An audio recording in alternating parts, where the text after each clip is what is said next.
वंदे हरिप्रियां देवी दारिद्र्यदुःख विनाशिनी क्षीरसागरकन्या विष्णुकांता केशववक्षस्थलवासिनी. नमस्कार मित्रांनो, मी निहार राऊत तुमचे अत्यंत स्वागत आहे माझ्या चॅनलमध्ये. आज आहे कोजागरी श्री श्री लक्ष्मीपूजा. शरद पौर्णिमेला, अश्विन शुक्ल पौर्णिमेला आपल्या धर्मशास्त्राने कोजागिरी या नावाने संबोधलेले आहे. कौमुदिनी पौर्णिमा, नवान्न पौर्णिमा, शरद पौर्णिमा अशा विविध नावांनी ही दिव्य पौर्णिमा ओळखली जाते. आणि या पौर्णिमेवर विशेष निमित्त आहे ते म्हणजे लक्ष्मीपूजनेचं महत्त्व सांगितलेलं आहे, महात्म्य वर्णन केलेलं आहे शास्त्रामध्ये. या पौर्णिमेच्या विशेष महत्त्व आहे या कोजागिरी पौर्णिमेच्या दिवशी. तर त्या प्रित्यर्थ आमच्या गृही प्रतिवार्षिक ही पूजा होत आलेली आहे.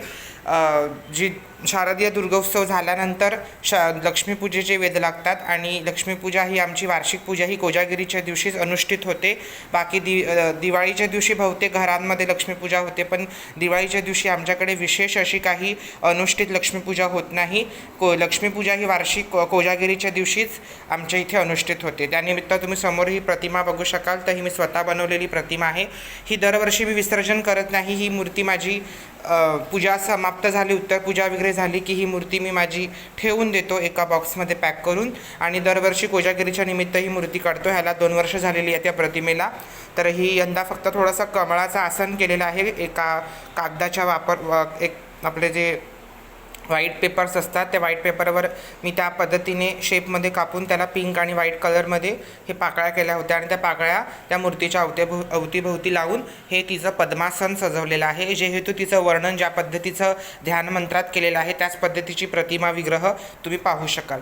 तर ही जी लक्ष्मीपूजा होते ही दुर्गापूजानंतर मी जसं तुम्हाला दुर्गापूजेच्या ह्याच्यामध्ये सांगितलं होतं की ही जी मंडप किंवा आपण वेदिका म्हणजे आपण निर्माण केलेलं आहे, पूजास्थान निर्माण केलेलं आहे दुर्गासाठी होतं.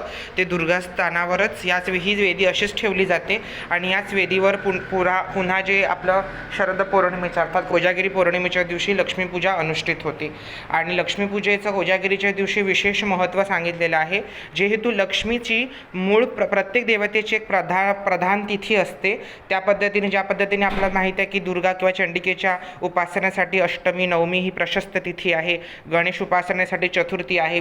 विष्णू उपासनेसाठी एकादशी व द्वादशी तिथी सांगितलेली आहे. त्याच पद्धतीने देवी लक्ष्मीच्यासाठी पौर्णिमा ही तिथी प्रशस्त आहे. आणि या सर्व पौर्णिमेमध्ये प्रधान आणि महत्त्वपूर्ण पौर्णिमा म्हणजे ही शरद पौर्णिमा अर्थात ही कोजागरी पौर्णिमा. आणि या पौर्णिमेच्या दिवशी आपण लोकाचारात त्याला आपण कोजागिरी म्हणतो. शास्त्राने या पौर्णिमेला कोजागरती असं म्हटलेलं आहे. कोजागरती याचा अर्थ असा होतो की कोण जागे आहे.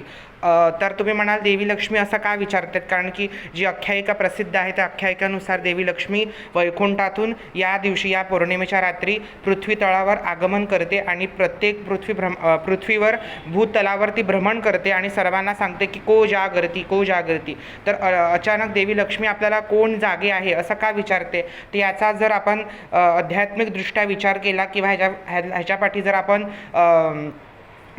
तत्वानुसार विचार केला तर ह्याचं खरं असं तत्व आहे किंवा अशी यापाठी कल्पना आहे की ही देवी लक्ष्मी आहे ही आपल्याला लक्ष्मी मुळात शब्दाचा अर्थच आपल्याला सापडेल की लक्ष्मी, लक्षाकडेपर्यंत पोचवणारी किंवा लक्षाला निर्देश करणारी देवी अर्थात लक्ष्मी. लक्षापर्यंत आपल्याला किंवा लक्षापर्यंत निर्देश करणारी देवी म्हणजे देवी लक्ष्मी. तर आता आपल्याला जर लक्ष्यप्राप्ती करायची असेल अर्थात आपलं जे पण आपल्याला जे साध्य करायचं ध्येय आहे, आपलं ध्येय ठरवलेलं असेल किंवा कोणतीही गोष्ट आपल्याला प्राप्त करायची आहे, ज्या पद्धतीने आपल्या शास्त्रामध्ये या लक्ष्मीपूजेचं वर्णन येतं की या दिवशी या रात्री जर कोण लक्ष्मीची आराधना करतात विधिवत आणि रात्री जागरण करतात त्या गृही देवी चंचला लक्ष्मी स्थिर होते आणि स्थिर होऊन अष्टऐश्वर्य प्रदान करते अशी फलश्रुती सांगितलेली आहे. तर मुळात हे कोजागरीतीचं तिथीत या पाठचं महत्त्व पण हेच आहे की ज्याला लक्ष खरंच वेधायचं असेल किंवा ज्याला ध्येयापर्यंत पोचायचं असेल किंवा ज्याला आपण लक्ष्मी प्राप्ती म्हणतो किंवा ऐश्वर्य प्राप्ती करायचीच असेल खऱ्या अर्थाने, तर त्याने ही रात्रीचा सुद्धा दिवस करेल आणि कष्टाने रात्रीचा देखील दिवस करून त्या ध्येयापर्यंत किंवा त्या लक्ष्यापर्यंत पोचेल. ही खरी कोजागरी आपण म्हणू शकतो. कारण की रात्री जागरण याचा अर्थ रात्री जागलं म्हणजे लक्ष्मी प्राप्ती होते का, तर असं नाही. हे टेक्निकली किंवा आपण लॉजिक लावलं तर हे काही तसं होऊ शकत नाही. असं आपल्याला ऐश्वर प्राप्ती होऊ शकत नाही. त्याच्यासाठी कष्ट घेणं, त्यासाठी प्रयत्न करणं अत्यंत महत्त्वाचं आहे. तर ते प्रयत्न करण्यासाठीच ही आपल्याला निर्देश करते. लक्षापर्यंत, धैर्यापर्यंत तुम्हाला पोचायचं असेल किंवा तुम्हाला ऐश्वर्य प्राप्ती करायचीच असेल तर देवी लक्ष्मी आपल्याला निर्देश करते की कोजागरती, किंवा जी ती म्हणते की जागरती अर्थात तुम्हाला रात्री जागरण करून श्रीप्राप्ती होणार नाही आहे. ते करण्यासाठी तुम्हाला रात्रीचा देखील दिवस करणं, ज्याला आपण म्हणतो की रात्री फक्त झोपा काढायचं आणि जर आपल्या धैर्यापर्यंत पोचायचं असेल की तर आपल्याला काही कष्ट करायचे नसतील, आपण ठराविक वेळेमध्येच काम करायचं असेल तर त्याच्याने होऊ शकत नाही. आपल्याला इतकं कष्ट आपल्याला झोकून द्यायचे आहेत किंवा इतकं आपल्याला प्रयत्न करायचा आहे आपल्या लक्ष्यापर्यंत पोहोचण्यासाठी की रात्रीचा देखील दिवस करून आपण प्रयत्न करून ती श्रीवृद्धी किंवा लक्ष्मी प्राप्ती करू शकेल. तर तेच आपल्याला निर्देश किंवा हाच संदेश आपल्याला देवी लक्ष्मी या कोजागिरी पौर्णिमेच्या माध्यमातून करून देते. हे झालं तत्वानुसार देवी लक्ष्मीचं या रात्रीचं उपासना.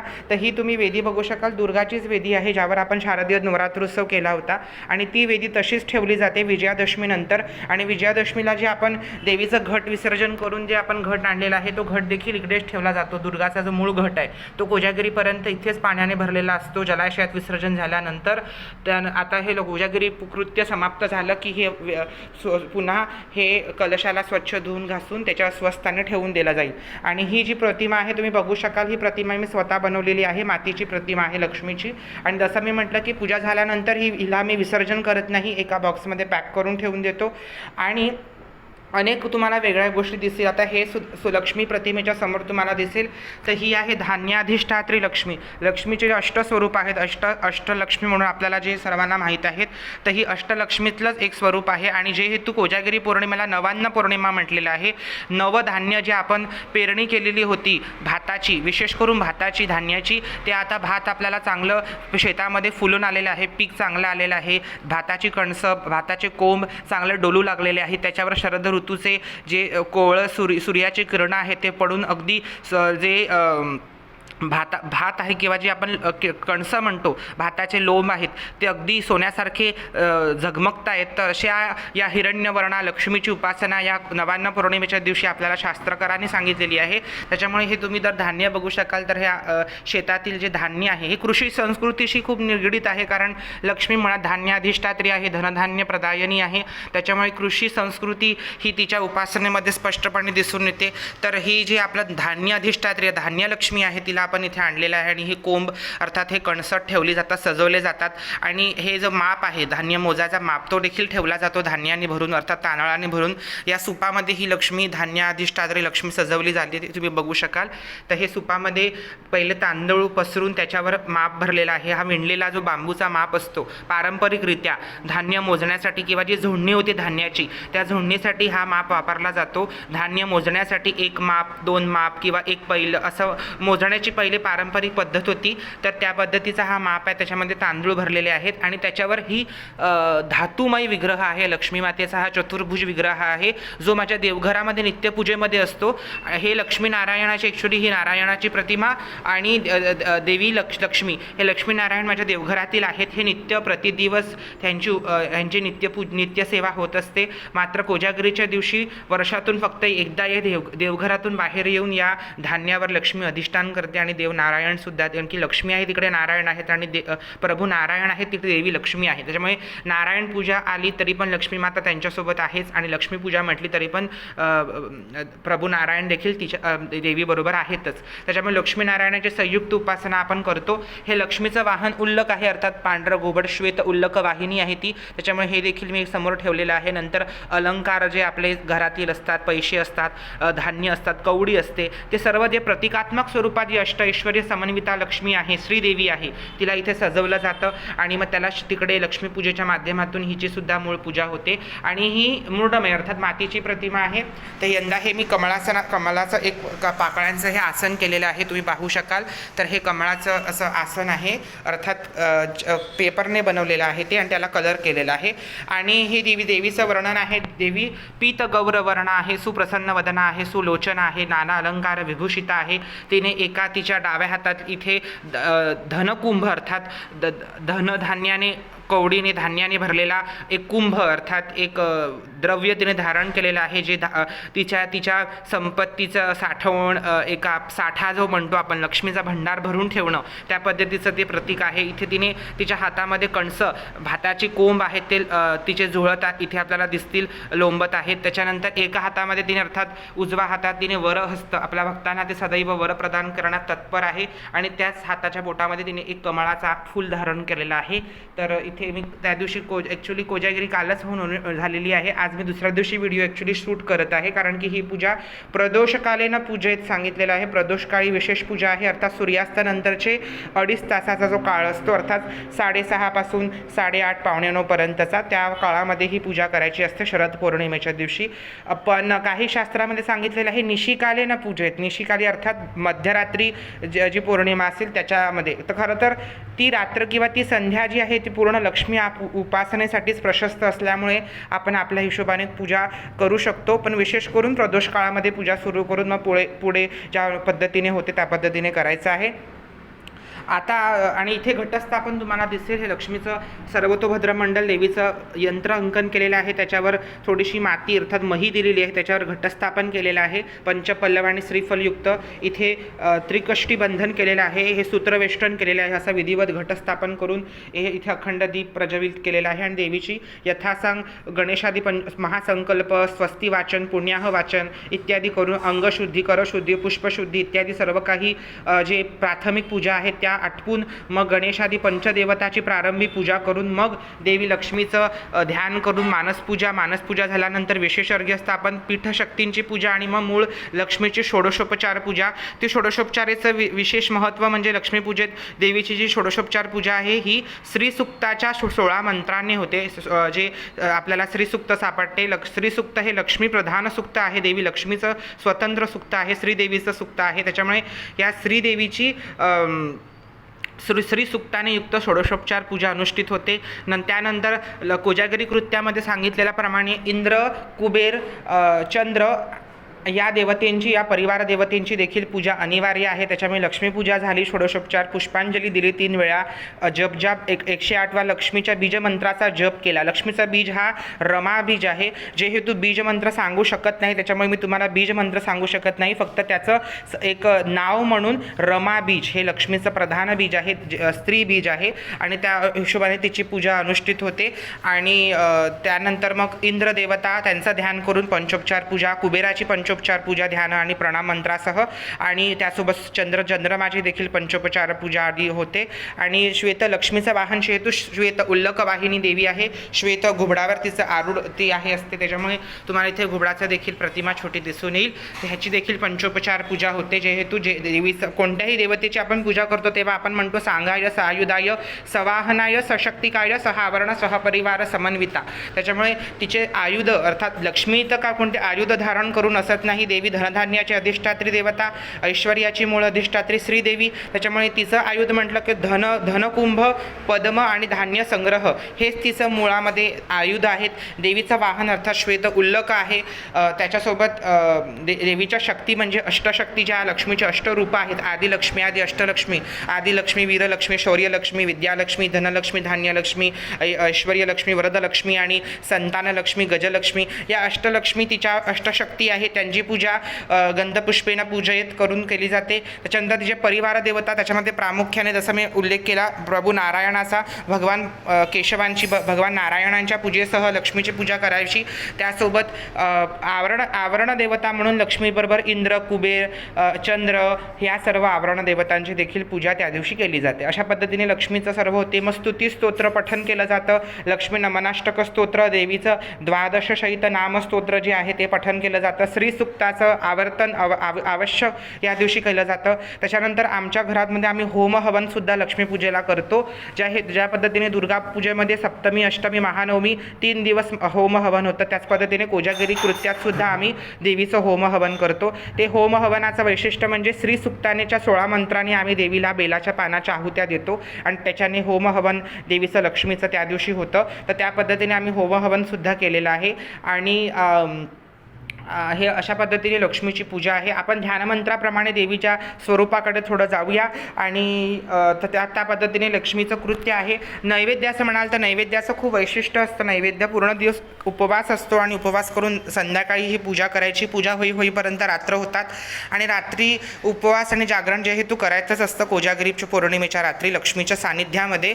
त्याच्यामुळे ते जागरण आहेच. पण नैवेद्याचं विशेष म्हणजे या दिवशी जेहेतू नवान्न पौर्णिमा आहे त्याच्यामुळे नव्याच्या तांदळाच्या खिरीचं महत्त्व पायसान्न सांगितलेलं आहे. पायसान्न अर्थात नवे जे तांदूळ असतात त्याची दुधामध्ये आटवलेली खीर करायची असते. तर ती प्रत्येक पूजेमध्ये पायसान्याला अमृततुल्य मानलेलं आहे. त्याच्यामुळे खिरीचं महत्त्व प्रत्येक पूजेमध्येच असतं. पण लक्ष्मी पूजेमध्ये विशेष असतं कारण की जे हेतू धान्याची अधिष्ठात्री ही देवी लक्ष्मी आहे त्याच्यामुळे अवश्य नवान्न तांदळाची पायसान्न अर्थात खीर केली जाते. त्याबरोबर आमच्याकडे नारळाचे लाडू करतात कारण की या कोजागिरी कृत्यामध्ये सांगितलेलं आहे चेपिष्टक नारिकेलोदकम पान कुर्यात. म्हणजे चेपिष्टक अर्थात पोहे आणि नारिकेलोदक अर्थात नारळाचं शहाळाचं पाणी ह्याचं महत्त्व अत्यंत महत्त्वपूर्ण सांगितलेलं आहे. देवीच्या या कोजागिरी कृत्यामध्ये सर्व शास्त्राने या गोष्टीला मात्र स्पष्टपणे वर्णन येतं की चेपिष्टक अर्थात पोहे आणि नारिकेलोदक अर्थात नारळाचं पाणी ह्याला महत्त्व अधिक आहे. हे देऊनच आपल्याला देवीला पूजा देखील द्यायची आहे आणि त्या दिवशी हे पान करूनच अर्थात ह्याचंच भक्षण करून आपल्याला रात्री जागरण करायला सांगितलेलं आहे. त्याच्यामुळे त्या पद्धतीनंच आम्ही त्या दिवशी केलं. त्याच्याबरोबर नारळाचे लाडू केलेले होते. रवा आणि नारळ घालून केलेले नारळाचे लाडू होते. खीर होती. नंतर अन्न नैवेद्य म्हणून देवीला 5 प्रकारच्या भाज्या एकत्र करून भाजी केली होती. त्याच्यानंतर पुलाव केला होता. गोड खीर केलेली होती. त्याच्यानंतर लाडू होते. फळं कापलेली होती. मिठाई होती. असे विविध व्यंजन विविध मिष्टांनासह देवी लक्ष्मीला देवी कमलेची आराधना आपण या कोजागिरी कृत्याच्या दिवशी अनुष्ठित केली होती. तर आपण कोजागिरी कृत्यामध्ये सांगितलेलं आहे की निशिते वरदा लक्ष्मी जागरती तिभाषिणी तस्मै विपत्त प्रयश्यामी अक्षक्रीडाम करोयती. याचा अर्थच कसा आहे की कोजागिरी कृत्यामध्ये सांगितलेलं आहे निशिते वरदा लक्ष्मी अर्थात निशिकाली अर्थात या रात्री या शरद पौर्णिमेच्या कोजागिरी पौर्णिमेच्या रात्री देवी लक्ष्मी वरदा असते अर्थात वरप्रदान करण्यामध्ये सदैव तत्पर असते. इतर दिवशीसुद्धा आपण लक्ष्मीची उपासना आपण वर्षभर करत असतो. मार्गशीर्षातले गुरुवार देवीला अत्यंत प्रिय आहेत. त्याच्या व्यतिरिक्त देवीचा प्रधान वार हा गुरुवारच आहे. त्याच्यानंतर आपण दिवाळीच्या रात्रीसुद्धा लक्ष्मीपूजा करतो. तर लक्ष्मीची पूजा आपण वर्षभर अनेक दिवशी अनेक वेळा आपण विविध पद्धतीने वरदलक्ष्मी व्रत श्रावणामध्ये होतं. चैत्रामधल्या गुरुवारी देखील लक्ष्मीपूजा होते वेगळी एक. त्याच्यानंतर वेगळे काही पूजा लक्ष्मीच्या ह्या तिथीप्रधान आहेत. काही लक्ष्मीपूजा या वारप्रधान आहेत. काही लक्ष्मीपूजा या नक्षत्र किंवा संक्रांती प्रधान आहेत. त्याच्यामुळे प्रत्येक लक्ष्मीपूजा वर्षभरच आपण गृहस्थ आश्रमात विशेष करून लक्ष्मी उपासना आपण करत असतो. पण या कोजागिरी कृत्य मात्र हे तिथीकृत्य आहे अर्थात शरद पौर्णिमेचं प्रदोष रात्रकाल व्यापी पौर्णिमेचं तिथीकृत्य आहे. पण या तिथीकृत्याला अनन्यसाधारण महत्त्व आहे आणि याचं महत्त्व सांगताना सांगितलेलं आहे की भगवती कमलालय अर्थात देवी लक्ष्मीचा जो प्रादुर्भाव तिथी किंवा देवीची जी आविर्भाव तिथी आहे जन्मतिथी आहे ही सुद्धा कोजागिरी पौर्णिमा सांगितलेली आहे. क्षीरसागरातून समुद्रमंथनातून देवी लक्ष्मी जी अर्थात तिकडून ती देवी प्रगट झाली होती ही देखील तिथी या कोजागिरी पौर्णिमेचीच प्रधान सांगितलेली आहे. त्याच्यामुळे या दिवशी देवी लक्ष्मी वर प्रदान करण्यामध्ये सदैव तत्पर असते. वैकुंठाची स्वामिनी भगवान विष्णूंची वक्षस्थल वासिनी प्राणवल्लभा देवी कमला या दिवशी पृथ्वी तळावर अवतरण करून प्रत्येक घराघरामध्ये जाऊन देवी विचारते कोजागृती आणि ज्या गृही देवीची कमलेची उपासना होते त्या गृही चंचला लक्ष्मी सदैव सदा सर्वदा स्थिर होऊन ऐश्वर्यांसह गृहलक्ष्मीच्या सह विराजमान होती अशी आख्यायिका आपल्या शास्त्राने सांगितलेली आहे. आणि या दिवशी सांगितलेलं आहे जागरण करून आपल्याला अक्षक्रीडाम करोयती. अक्षक्रीडा अर्थात ज्याला आपण म्हणतो सारीपाट खेळणं ते सारीपाटाचं देखील महत्त्व सांगितलेलं आहे या दिवशी. पण सारीपाट न खेळता आला तरीसुद्धा त्याचे अनन्य जे पर्याय स्वरूपात आहे ते देखील खेळून चेपिष्टक अर्थात पोहे आणि नारिकेलोदक अर्थात नारळाचं पाणी प्राशन करून भक्षण करून या दिवशी आपल्याला जागरण करायचं आहे. लक्ष्मीची स्तुती स्तोत्र इत्यादी जे मंत्र आहेत ते त्याचं गायन करून देवीची उपासना करायची आहे. देवी कमलेची देवीला प्रसन्न करायचं आहे. तर आता आपण ध्यान मंत्राकडे जाऊया. देवी लक्ष्मीचं ध्यान आहे तुम्हाला ध्यानमंत्राप्रमाणे ते एक्सप्लेन करतो. ओम दिव्य पद्ममालिकां पीतगौरवर्णां सुप्रसन्नवदने हरिप्रिये सर्वालंकारभूषितं पद्मासन संस्तुते विभ्राणां दक्षिणे वरदे शुभां ध्यायच्चं श्रियमदेवी सर्वत्रैलोक्यमातरं. हे देवी लक्ष्मीचं प्रधान ध्यानमंत्र आहे. त्याच्या व्यतिरिक्त अनेक ध्यानमंत्र आहेत. श्रीसुक्ताच्या प्रारंभी देखील आपल्याला ध्यानमंत्र सापडते. अरुण कमल तेजसां पुण्यवर्णाम असं विविध पद्धतीचं ध्यान आहे. वेगळे ग्रंथशास्त्रांमध्ये वेगळे ध्यानमंत्र आहेत. पण जे आमच्या घरात जे प्रधान किंवा लक्ष्मीपूजेसाठी जे आम्ही प्रधान ध्यानमंत्र वापरतो किंवा त्याचा उल्लेख केला जातो ते म्हणजे हे जे तुम्हाला मी म्हटलं ते ध्यानमंत्र. तर त्यानुसारच ही प्रतिमा आहे. तर आपण त्या ध्यानमंत्रात सांगितलेलं आहे दिव्य पद्ममालिकां पीतगौरवर्णा. देवीचं वर्णन कसं येतं ध्यानमंत्रामध्ये? आपल्याला देवीचे वर्णन किंवा तिचं गुणविशेषण किंवा तिचं जे रूपवर्णन आहे हे आपल्याला ध्यानमंत्राच्या माध्यमातून प्रत्येक देवतांचं सापडतं. ज्या पद्धतीने तुम्हाला मी दुर्गा ध्यानमंत्राला एक्सप्लेन करून शारदीय नवरात्रामध्ये दुर्गाच्या मूर्तीचं एक्सप्लेनेशन दिलं होतं ध्यानमंत्राचं. आता आपण लक्ष्मीचं ध्यानमंत्राचं बघूया. तर देवीचं ध्यानमंत्र आहे दिव्य पद्ममालिकां पीतगौरवर्णा. देवी कशी आहे तर दिव्य पद्माची मालिका अर्थात देवीने दिव्य अशा कमळांची माला धारण केलेली आहे. देवी जेहेतू कमला आहे तिचं वर्णन वैदिक काळापासूनच केलेलं आहे. पद्माने पद्मवरू पद्माक्षी पद्मसंभवे आणि सरोज निजनिलये सरोज हस्ते धवलंतर शुक गंध माल्य शोभे. तर ही पद्मा आहे, कमळा आहे.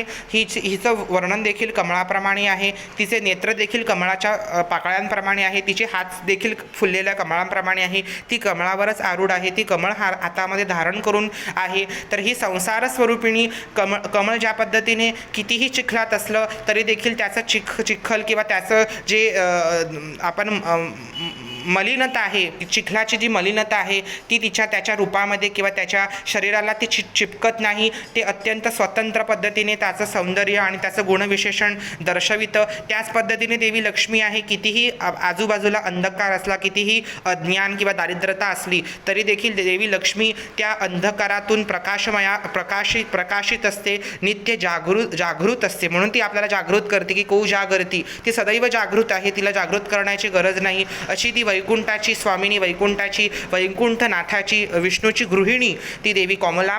आणि ती कमळाप्रमाणे तिचे वर्णन आहे. त्याच्यामुळे ही कमळा तर तिचं वर्णन कसं आहे दिव्य पद्म मालिका अर्थात दिव्य अशा कमळांची तिने माला धारण केलेली आहे असं तिचं वर्णन येतं. दिव्य पद्म मालिका पीत गौर वर्णा. तिचं वर्णन कसं आहे तर पीत गौर अर्थात पिवळा आणि गौर अर्थात गोरा हे जे एकत्र रंग आले तर त्या पद्धतीने तिची जी आभा असेल त्याच पद्धतीने तिची आभा आपल्याला दर्शविते. आता तुम्ही देवीकडे जर बघाल तर मी देखील स्किन कलर आणि येल्लो कलर मिक्स करून तिला कलर दिलं होतं. ज्या पद्धतीने तिचं ध्यान मंत्रात गात्र वर्णन आहे की पीत गौर वर्णा सुप्रसन्न वदना. देवी सुप्रसन्न वदना आहे म्हणून ती हास्यमुखी तुम्हाला दिसू शकेल. देवी हास्यमुखी आहे, प्रसन्न वदना, सुप्रसन्न वदना. हरिप्रिय, ती हरीची अर्थात श्रीहरींची सदैव सदा सर्वदा प्राणवल्लभ आहे. श्रीहरींची विष्णू शक्ती स्वरूपिणी आहे. देवी भगवान विष्णूंची ती क्रियाशक्ती, ज्ञानशक्ती, इच्छाशक्ती सर्वस्व आहे ती त्यांचं. त्याच्यामुळे ती हरिप्रिया. दिव्य पद्ममालिका पीतगौरवर्णा सुप्रसन्न वदने हरिप्रिये सर्वालंकारभूषितम. आपण विविध देवतांच्या ध्यानमंत्रात आपल्याला सापडतं की नानालंकारभूषित.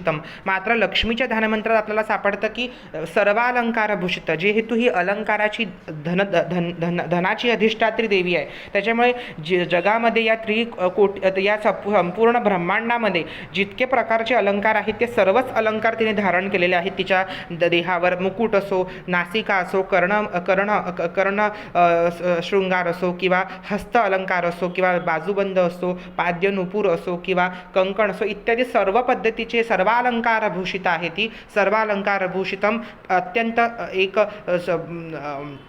परिपूर्ण अशा शृंगाराने सजलेली देवी.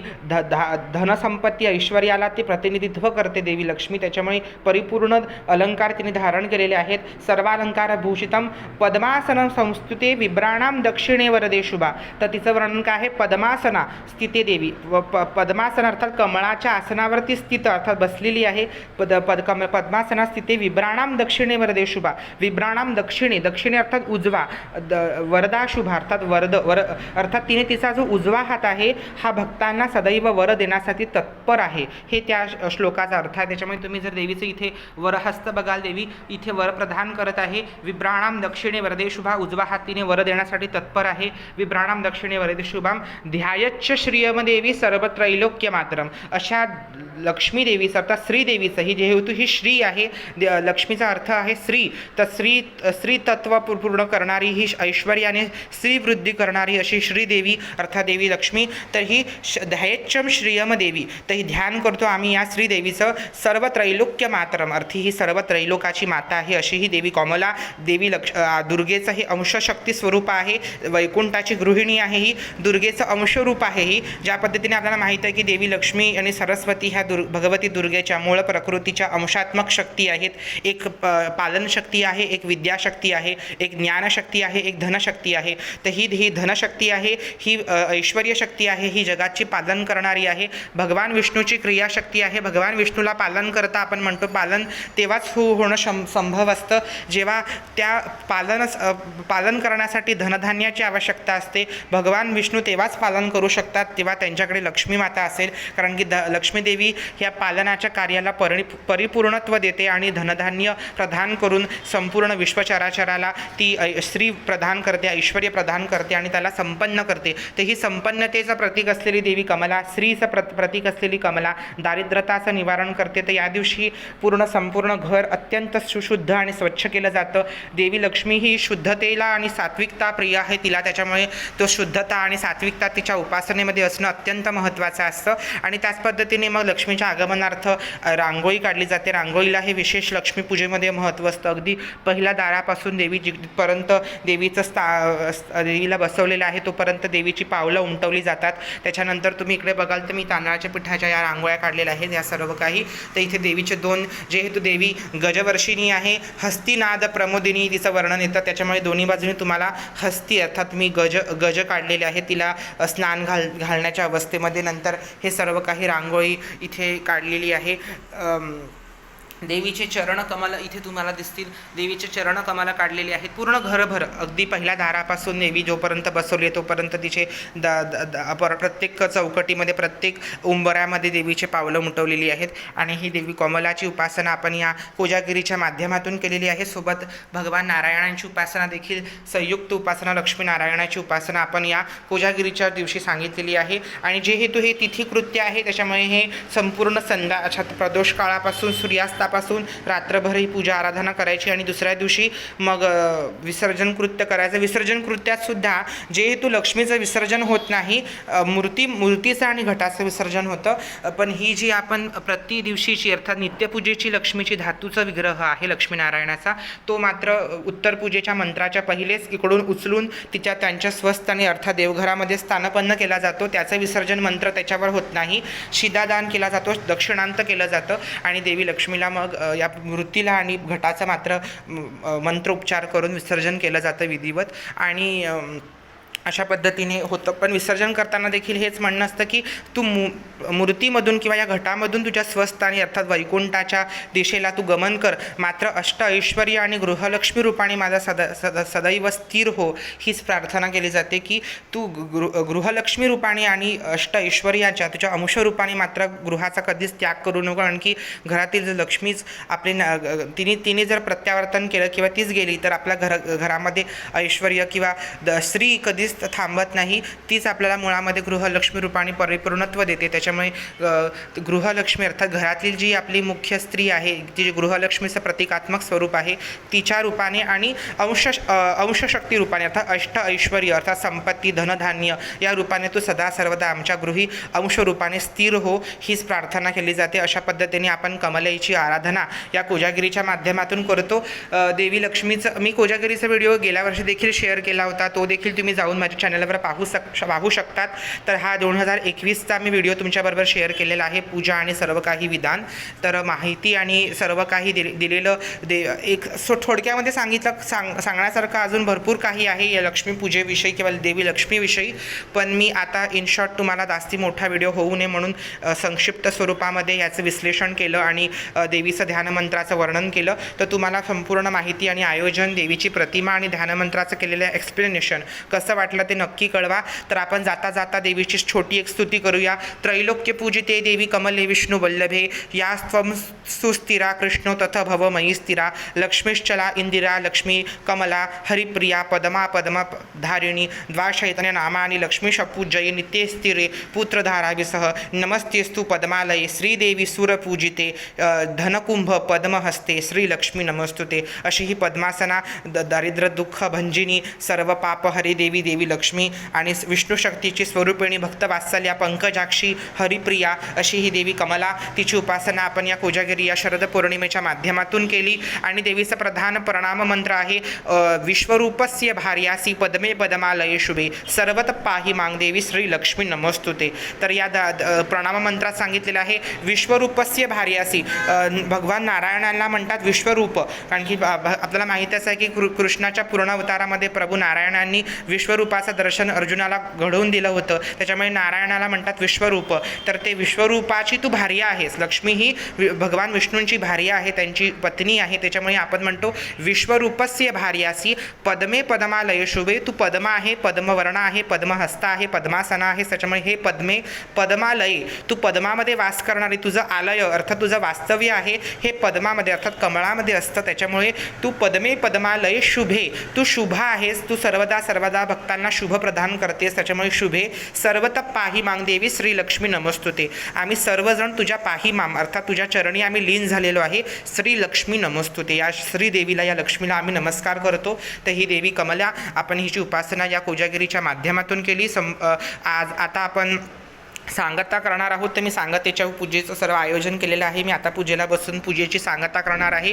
दक्षिणांत क्षमा प्रार्थना वैगुण्य समाधान अच्छिद्रावण हे इत्यादी कर्म करून मग आपण ही जी धातूची लक्ष्मीनारायण आहे हे मात्र देवघरात पुन्हा स्थापित करून मग या मृण्मयी मूर्तीची आणि या घटाची मात्र विसर्जन मंत्राने आम्ही आज सांगता करणार आहोत.